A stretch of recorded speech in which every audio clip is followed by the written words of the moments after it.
मोहम्मद अतीक जी, विस्तार से राकेश त्रिपाठी जी ने बताया कि सर्वे क्यों जरूरी समझा गया, सर्वे क्यों हुआ, सर्वे कैसे हुआ, आगे सरकार इसमें क्या करेगी, अभी राकेश त्रिपाठी जी समझा रहे थे। आप मुझे बता दीजिए इसमें आपत्ति क्यों ढूंढने लगे हैं आप? आपको तो खुलकर सामने आ जाना चाहिए, तो बेहतर होंगे ना मदरसे से, बच्चों की जो तालीम है वो बेहतर होगी। प्राची जी, अभी जो राकेश त्रिपाठी जी ने जो बात कही कि मैंने बहुत बचकाना बात की, मुझे लगता है कि भारतीय जनता पार्टी के जो प्रवक्ता हैं उन्होंने मुझसे भी ज्यादा बचकाना बात करी।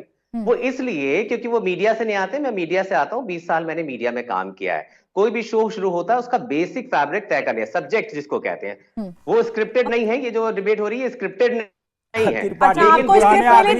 आपको इंडिया टीवी ने स्क्रिप्ट भेजी थी जो आप बोल रहे हैं? किस तरह की बातें आप कर रहे हैं कि इस टीवी की स्क्रिप्ट है? आपको भेजे थे आपके डायलॉग?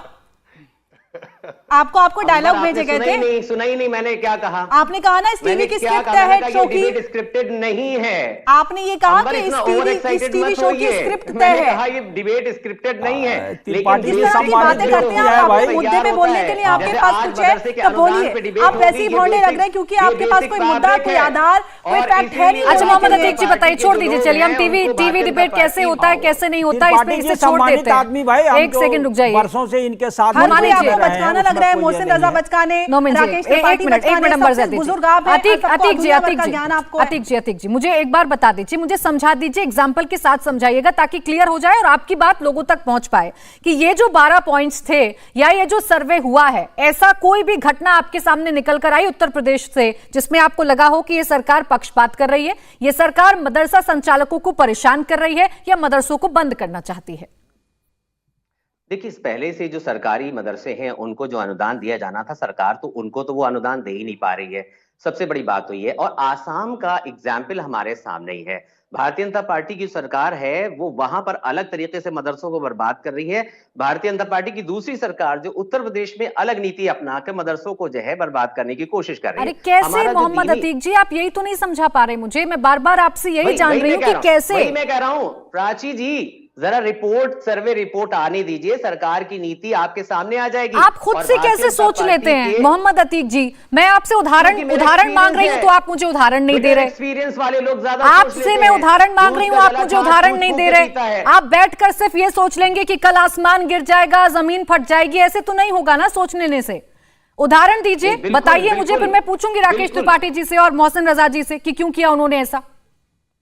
बिल्कुल, मैं आपको बता रहा हूं, जिस तरह से भारतीय जनता पार्टी की नीति है, जिस तरह से आरएसएस की नीति है, उस नीति के तहत जो कि हमारा बहुत सालों 75 सालों का एक्सपीरियंस रहा है हिंदुस्तान में, लेकिन जिस तरह से भारतीय जनता पार्टी मुसलमानों के खिलाफ काम करती चली आई है, मुसलमानों के संस्थानों को टारगेट करती चली आई है, उस हिसाब से, उस बिटर एक्सपीरियंस के हिसाब से बिल्कुल अभी आगे खुलकर सामने आने वाला है। अभी तो कुछ सामने नहीं आया ना मोहम्मद अतीक जी। मैं अपने दिमाग में कोई ख्याल पाल लूं और उसके आधार पर मैं सिर्फ विरोध करने के लिए विरोध करने लगूं, तो ये तो गलत है ना, ये तो जायज नहीं है। आगे का भी सोच रहे हैं हम, तो आगे का भी सोच रहे हैं। यही जो आज जमीयत के लोग कह रहे हैं ना कि हम मदरसे में से अनुदान नहीं लेंगे, इसका हमने बहुत पहले विरोध कर दिया था, इन्होंने तो समर्थन किया था। मैं यही कह रहा हूं, इससे पहले इन्होंने समर्थन नहीं किया था भाई।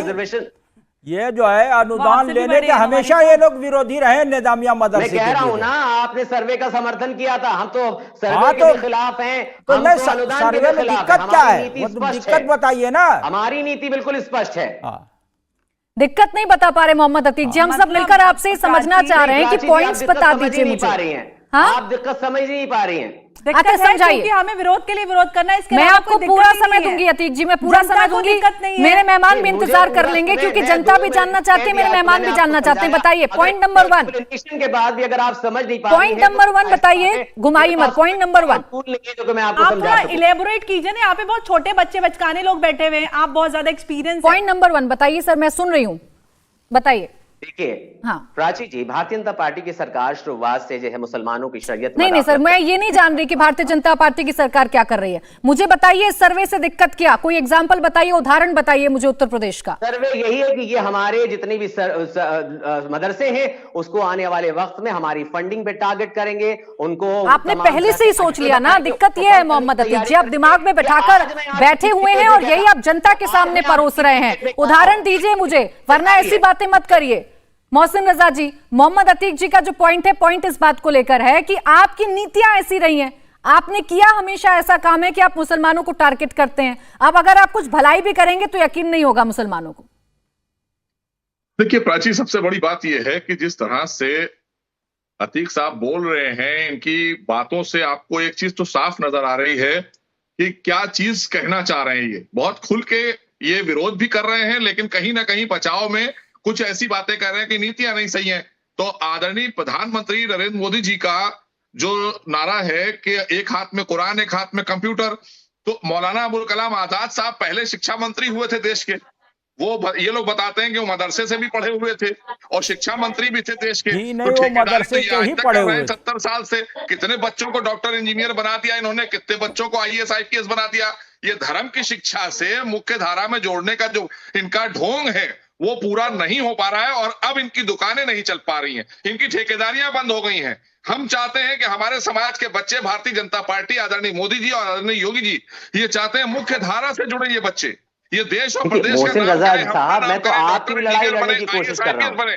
ये मौलाना मौलवी बन के कहां जाएंगे और कितने बन जाएंगे? आप इसकी फिक्र मत कीजिए, काम क्या वो करेंगे? कहाँ जाएंगे, वो सब वहां जा रहे हैं जहां उनको जाना चाहिए। आप जो है ना उसमें जो असल मुद्दा है उसमें बोलिए, ठेकेदारी और यहाँ वहां की जो है शब्दों का चयन जो है वो सही कीजिए सर, एक एक करके। नुमानी जी और अतीक जी मैं बार बार आपसे ये रिक्वेस्ट करती हूँ, बीच में मत आइए, मैं आपको मौका दूंगी, पूरा समय दूंगी।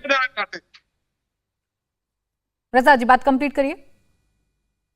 मैंने कहा कि ये ऐसे लोग हैं कि यही अपनी दुकानें चलाया करते थे, इन्होंने अशिक्षित करने का ठेका लिया है हमारे समाज को। ठीक, आज जो नीति हमारी है वो साफ है कि हम इनको मॉडर्न एजुकेशन देकर मुख्य धारा से जोड़ें, मेन स्ट्रीम बनाएं, ये अपनी धार्मिक शिक्षा के साथ साथ सामाजिक शिक्षा लेकर डॉक्टर इंजीनियर भी बने। इंडिया टीवी हर वक्त हर जगह डाउनलोड करने के लिए सर्च करें India TV news Google play store या ऐप स्टोर पर।